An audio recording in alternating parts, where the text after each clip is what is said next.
Welcome to Let's Be Honest. I'm Liana Ross, and I'm a licensed mental health counselor. I'm the assistant director of Gooding Wellness Group, and I'm on a mission to answer your real and honest questions, unfiltered, while also giving you the real and honest opinions of a mental health clinician on pop culture and trending topics. Stay tuned.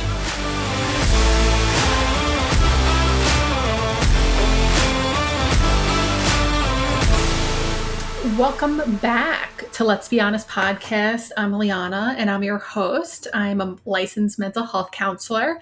And today I'm here for a solo episode, and it's going to be a listener question episode. And just so you guys know that we're now on YouTube. So if you want to go watch these instead of listening to them only, you can now see the video, see my new Let's Be Honest sign in the background. So what is the question today? And as a reminder, if you want to get your question answered, remember it is anonymous. So do not worry. You can DM me on Instagram at Let's Be Honest Pod, or you can email me at letsbehonest@goodingwellness.com. So today's question was, I think, something that a lot of us can relate to. I did a little poll on Instagram, and a lot of people had a lot of varying feedback. So the question is, how do I use exercise to maintain my mental health without it becoming a chore? And it's funny, like some people were saying it is a chore to them, or it feels like a chore. And then others were saying it doesn't feel like a chore. But I think this is a very common feeling to have. So in order to answer this question, I'm going to share some of the benefits of exercising for mental health, how to find something you actually enjoy doing, because why be forced into doing something that we don't enjoy, and how to approach it with compassion and kindness for yourself without a shame-based attitude, which would be seen as saying something like, I have to go out for a walk today, or I have to go to the gym. Like that just seems like, tell me about a chore. That's a chore. So how do we find a way in between that without being so rigid, without being so porous? And because I talked about this in other episodes, and I've been there too. I'm going to share a little bit about my own experiences about the importance of not shooting all over yourself. And because when we say, I should go to the gym, that's actually a form of judgment and criticism that doesn't develop from a positive habit creating pattern. It's just not going to lead to good results. Sometimes I think we think it's going to, but it doesn't actually help. And positive reinforcement is always more powerful and effective than negative reinforcement, especially when trying to learn something new. That's been proven and proven again. And it's behavior modification 101. So why do we should all over ourselves? So I'm actually very excited to share some of my own experiences with you guys with this. I shared a little bit more personal in a couple episodes ago, and I'm enjoying it. It feels good. It's like a breath of fresh air, and I've gotten really good feedback, and I just enjoy being authentic. So I'm going to share some of my own experiences, because I went from being a cardio bunny to only weightlifting. I was a powerlifter at one point. Then I dabbled in cycling. I was actually got certified in indoor spinning. Then I got into rowing, but weightlifting was something I always came back to, and that always made me feel this internal and physical strength. So I'm going to share about how I kind of went from too rigid with it and to now finding a happy medium every single day, trying to, and being okay with routines changing. I think when we think of exercise, we think about how it can benefit our physical health, but we don't always realize the huge benefits when it comes to our mental health. That like scientific studies actually show that exercise can help alleviate symptoms of mild to moderate depression just as effectively as pharmaceutical antidepressants. Obviously, that's a case-by-case basis, but that's a pretty bold statement to say. And a report by Harvard School of Public Health found that 15 minutes of jogging or 1 hour of walking per day reduces the risk of major depression by more than 25%. I mean, talk about preventative work, or part of it. And that's why I always suggest for people to add some sort of movement into their routine, not because I'm like, thinking they need to lose weight or something like that, or physical health. It is all about the mental health side of things. And this is pretty dope that during exercise, natural chemicals in the brain called endogenous cannabinoids are released, which can enhance a person's sense of well-being and even create a sense of euphoria, feeling of euphoria. Exercise also increases levels of serotonin. We love a good serotonin boost, dopamine, and norepinephrine in the brain. Those are your happy chemicals. So this is like real science stuff. I love science when it comes to this. It helps normalize and improve neurotransmitter levels, leading to enhanced mood and energy, reduced stress, deeper relaxation, improved mental clarity. I can go on, memory and cognitive functioning, enhanced intuition, enthusiasm for life. You get the gist. Okay, we get it, Liana. We know it's beneficial for our mental health. So now how do we find something that we enjoy?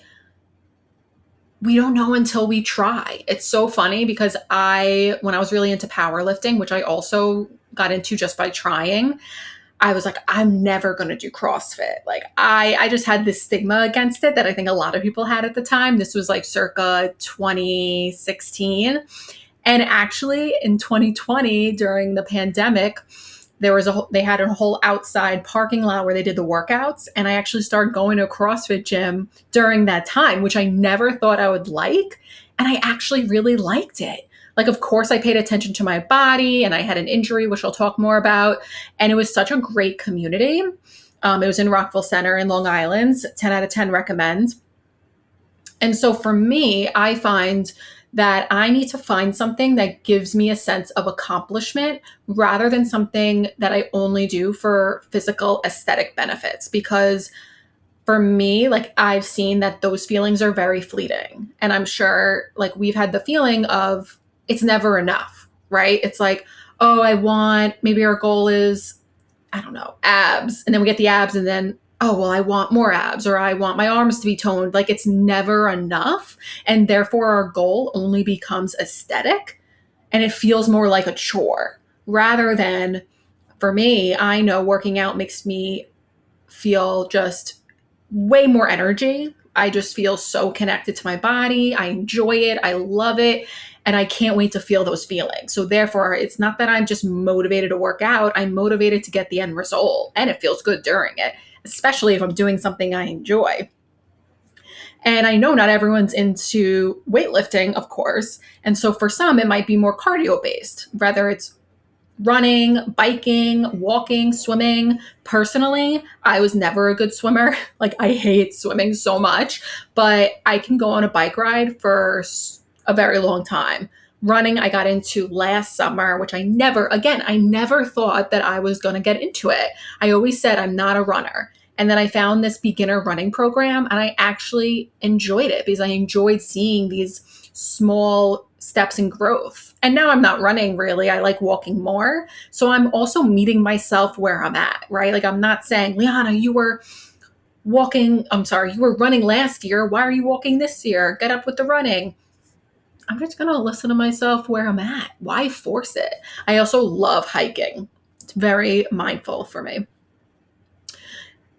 And this is also a really good time to be alone, or if you take a class, maybe you like being around other people. So it's like all these other aspects that are involved in exercising that make up things that we enjoy. Like I like the class atmosphere. Like I go to F45 now and I like it a lot because it's not so many people in a class, but it's also not just me. And I'm being motivated by the coach and the other people there. And it's a great community. And it doesn't have to be heavy. It doesn't have to be, right, like 10-mile runs. It doesn't have to be a hike for 3 hours. It doesn't have to be a 3-hour workout. If you want it to be, that's okay. Totally go for it. But I know for me, I'm not even weightlifting over an hour. Like get me in and out, 30 to 45 minutes. I want it to be efficient and I want it to feel good. And that's it. It could be something lighter, like stretching or yoga. I always tell people who are getting started with movement to do progressive muscle relaxation, which is a mindfulness exercise. But the benefits of clenching our muscles is actually just as beneficial as exercise. it needs to be individualized to the person, right? Because I have a friend who did a marathon. Girl, I'm not doing a marathon. Like, I am no way doing a marathon. And so I have to meet myself where I'm at, and it doesn't have to be what others are doing. I have to say, my husband and I have never worked out together. I mean, he's actually came with me to a class every now and again, and then he regrets it, but he doesn't like classes. So why is he going to come to a class with me? No, I want for us both to enjoy our own separate journeys. Hi, my name is Gordon Gooding. I'm the founder and director of the Gooding Wellness Group here in Cold Spring Harbor, New York. We are a group of mental health providers that offer individual and family counseling here on Long Island. We believe the first step for caring for your mental health is to talk and to learn about it, which is what this podcast does such a great job of. If it has a name, someone else has been through it, and so can you. If you ever need a professional that cares about what you are facing, please feel free to reach out to us. Our counseling services are available throughout New York State through our teletherapy service, and we also offer in-person sessions in our beautiful offices here on Long Island, New York. You can reach us at goodingwellness.com or by calling 631-351-2940. Remember, there's nothing that you need to face alone. Until then, keep listening, be deliberate with your mental health, and keep it honest. Okay, now we have something that we enjoy. We know what it is. How do we approach it that is in a beneficial way and doesn't become a chore? Like I was saying earlier, pay attention to your language. Are you saying I should or I have to? Instead, change it to I get to. I even just did that yesterday. I forgot what I had to do. There we go. I had to do. But I was like, oh, I really have to do this thing. And then I'm like, wait, I get to do this thing. And it's like a heaviness being taken off of me. Find a routine that works for you. Personally, I like working out in the morning. I switched off from whatever my lifestyle was, depending on my work schedule, but I know that I truly love the morning. And then other people love the evening. I'm not going to tell myself I'll go work out in the evening. I'll never get there. But I love working out, so it wouldn't make sense. So I have to be honest with myself and figure out what works for me. And one thing I actually do work with people on is, let's say if they want to start a movement routine or an exercise routine, usually our heads go to, oh, but like, I don't know if I can do 20 minutes, or I don't know if I can do this for that long. Why are we starting at like a half hour? If we started from 0, why are we jumping to 30? I literally told people about walking on a treadmill for 1 minute. Like, I literally said that exact thing. And I don't tell them this part, but usually when you're on that treadmill for 1 minute or taking a walk or whatever it is, you're starting to feel good and that you usually want to continue. But even if you don't, that's okay. We have to meet ourselves where we are at. And just like I was saying before with the setting, finding a studio or a gym atmosphere, or maybe we like home workouts. I was doing home workouts for a long time, as most of us were during COVID. And then I was like getting ready to be back with people. And I found the community that works for me. Even this morning, I just decided to do an at-home workout from an app because I just didn't feel like going to the gym today. I wasn't going to force myself. I just wasn't. Or maybe in the past I would have, which I'm going to talk more about. Also, a lot of it is like vibe for me, as you're kind of guessing. I checked out this new yoga studio near my house, and it was such an awesome vibe. Like, there was like plants everywhere. It was very like chill, and it was really good for beginners and intermediates because I'm not an advanced yogi. And I feel like for me, atmosphere means a lot. Even if I go to a park or a hike, it's all about the atmosphere and the vibe. So let's also look at the other sides about warning signs that we might be becoming too rigid with the workout routine. Now, you might be saying, what do you mean? I'm never going to become too rigid. Like, I can't even get going. I don't have to worry about that.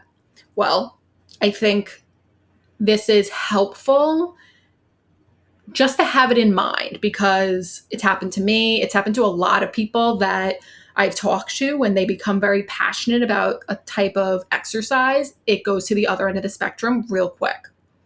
So when I was into powerlifting and I would do competitions, and there was always like a set program of like a certain workout for each day, I would have anxiety if I didn't do that workout or I had to switch something. Like if, let's say there was a snowstorm and I couldn't get to the gym, I would be like, what do I do? I'm going to mess up my progress. I can't switch it. I can't miss the gym. I would be driving in a snowstorm.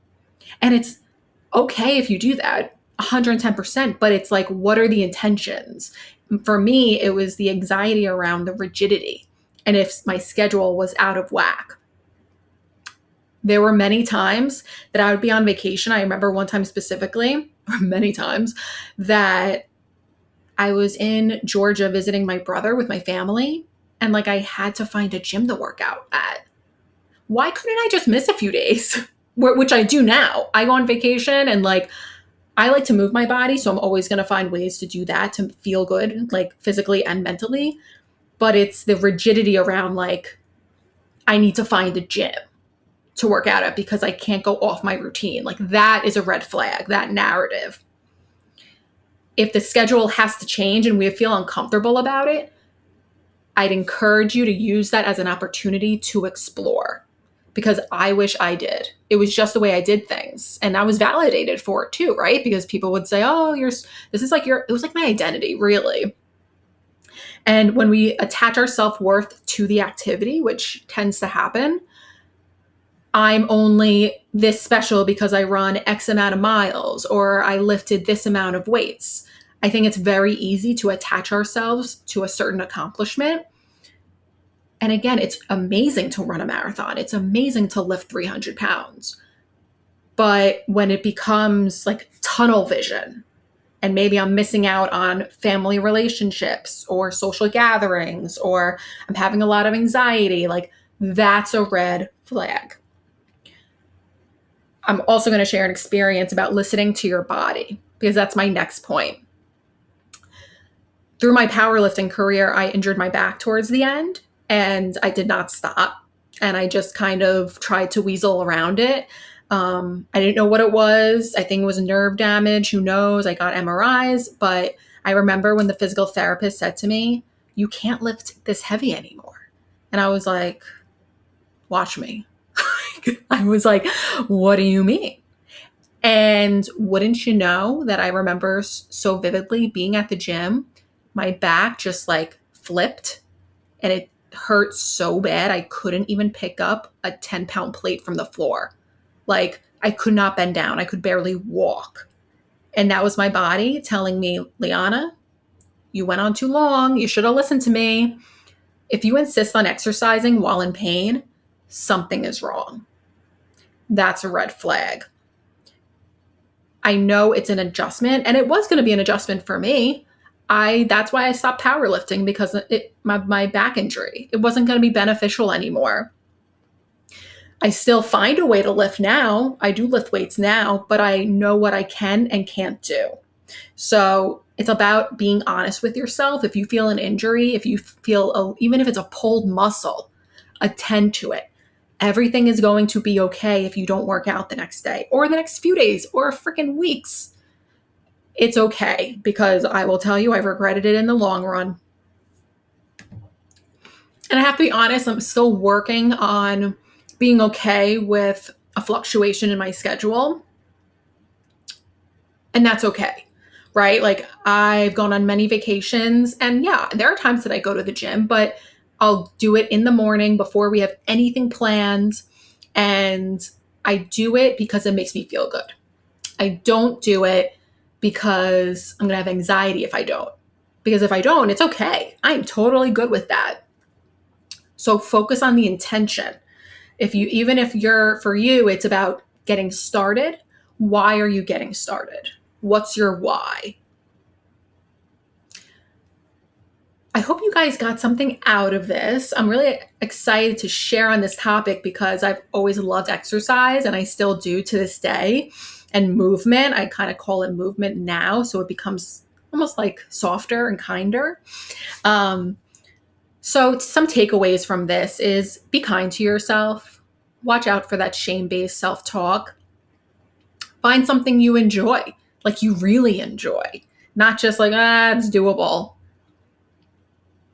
And be realistic about it. Be honest with yourself and keep an eye out for red flags if it's becoming too rigid. There's actually a really good blog post on goodingwellness.com. If you scroll back a little bit, it's, I believe, the benefits of exercise for your mental health, if you want to read more on this. And this has been so fun. If you want to submit your question, I'm really excited to hear from you guys. It's been so fun. You can email me at letsbehonest@goodingwellness.com. You can DM me and follow me at Let's Be Honest Pod on Instagram. Follow me personally at Liana Ross, LMHC. Remember, we're on YouTube now, so you can see me and these videos and talk with my hands.